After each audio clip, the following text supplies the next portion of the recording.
Hello guys, ayan po. Sabado ngayon, papunta kami ng Taoyuan, dun daw sa may desert sand, sabi ng friend ko. Ayan, kasama namin, magkakasama kami.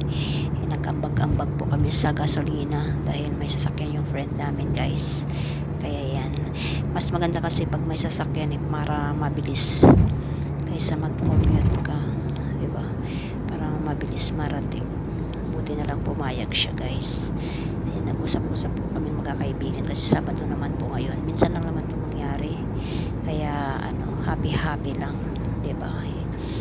After work, happy-happy naman. Syempre, parang good vibes, magpawala ng pagod, ganun talaga guys yung OFW.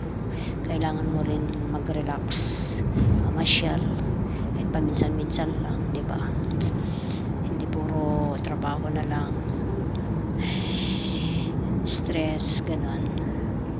Yan, kaya pasyal din kami kahit malayo. Marami naman po kami, di ba guys? Ayan. Yan buhangin. Ayan guys, yan na yung windmill. Maganda pala pag malapitan talagang ang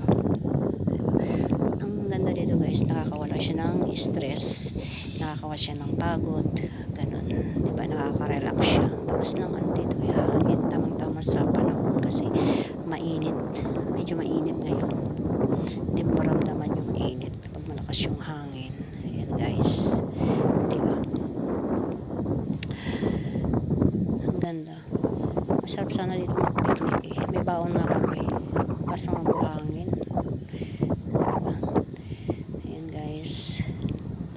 Ito yung view. Ayan, nakaka-relax, lakas ng hangin talaga, super. Ayan guys, yan yung background. Thank you for watching guys. God bless po. Jesus loves you.